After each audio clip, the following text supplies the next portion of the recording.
question is from Mariam Khan. She said that how important is for a woman to pursue her career if she couldn't do it because of marital or some other issues? What would be the greatest harm? This question keeps popping up in all of my sessions and wherever I go, especially students.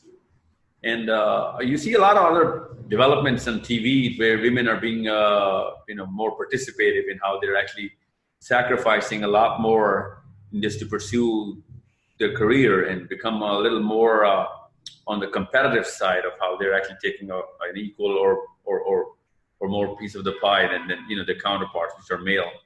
So whenever I see this, I actually think that there has not been enough conscious thought put into what's actually going on in the world, and we through this program you should actually address that to everyone, especially girls.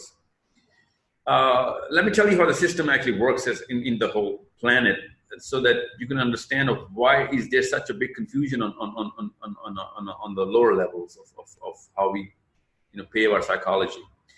The human system actually is driven by whichever is the most prevalent philosophy, and there's always going to be one. So whichever actually takes up the higher scaffolding in the hierarchy of intellectualism, people start to aggregate under it. In the late 15th, early 16th century, capitalism actually became the more practiced philosophy, and it took a little time, but now it is. Because when it came, socialism was at its peak, and later on, socialism dies its own death. And now, after China and Russia, when they gave up socialistic philosophy, capitalism is the one philosophy that really calls the shots on what is the definition of success and how the word value is constructed inside a human mind as an individual and as community, and that shapes up the psychology of everybody underneath. And that's how the alpha status gets to the most powerful community in the world. That's with every animal. Now, since we are under capitalism, we actually define all the definitions of keywords, like which will drive the basic innate motivation of the individual. If, for example, in this case, career. Now, career, when we define it, we define it under a very capitalistic influence in terms of resource, money, and influence and power. And this is something which is a fruit of capitalistic philosophy. And that's where we better understand that this is the correct placement of this word career. Otherwise, before capitalism, people did have a career, but that career was not based on the kind of value capitalistic philosophy gives it. It was based on the kind of influence you're actually creating on the planet in terms of other resources like acumen and more organic value towards more welfare of other people. Now, I don't want to sound too much of go towards to the right. Let me just finish this so that you can understand that. Now, the more you're going to chase the capitalistic definition of career, the more you're going to have to sacrifice the real innate value of the human mind, which is your family and your sense of longingness and where you belong. And after the 40th year of your age, your career is not going to suffice for answering the inner questions. You need a family. You need your wife and kids. You need your husbands and kids to grow up and help you out throughout your rest of the journey.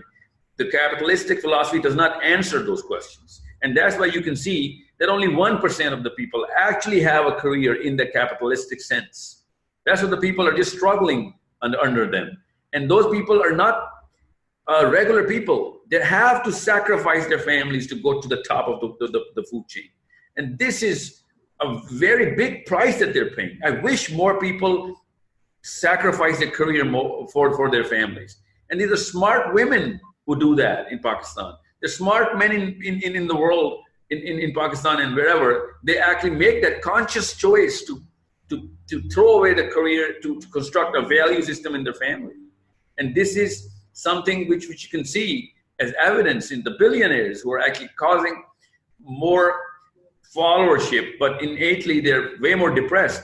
If you plot the diagram of this disease of depression in socioeconomic classes, you'll find out that the higher you go in the socioeconomic class, the more depressed you are.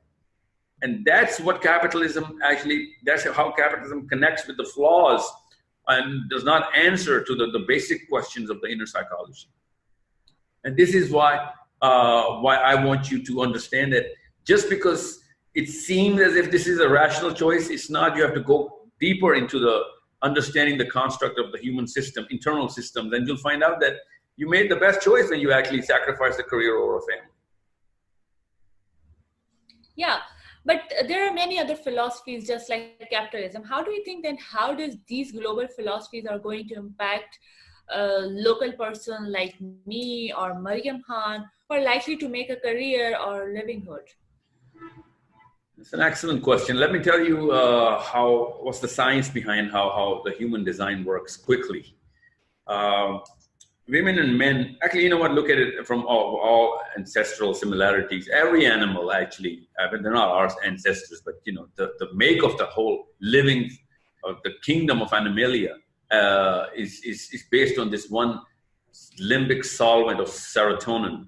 And once you understand how it works, you'll understand what is the power of philosophy. And you know what, because in every single field that you'll see, you'll actually be looking at a aggregation of all the animals and human beings under a level of competence of certain people. And the more competent that person is going to be, the rest of the people are going to aggregate under him and start to imitate him. That's what serotonin does. It sets up the need for competence, and hence it sets up, since it sets up a need, it actually also determines the level of competence inside that cluster. And this is what's going on in this case. Capitalism defines success as more resources and bigger house and cars and money.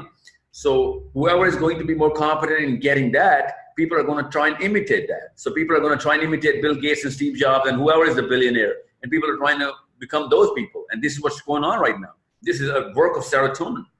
And this is how the global philosophy sets the local psychology. And this is where the actual answer of, you know, how to actually deal with your inner depression is.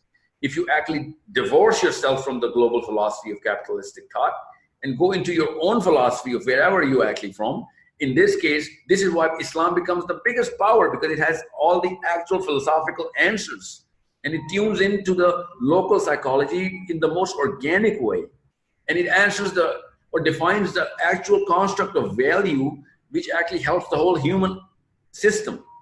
So if before capitalism it was socialism, and you know, now we can see the neo-Marxist approach trying to define equality of genders, and they're making critical mistakes as to bring out collective individualism and identity politics game. And you know, you can see the games being played mostly in the egalitarian nations who are trying to give equal opportunities. At the same time, they're trying to fix equal outputs. That's not going to happen. I'm not going to go in that kind of a technical detail right now, but understand the actual problem, and that is to divorce yourself from a philosophy which does not answer to your inner psychology.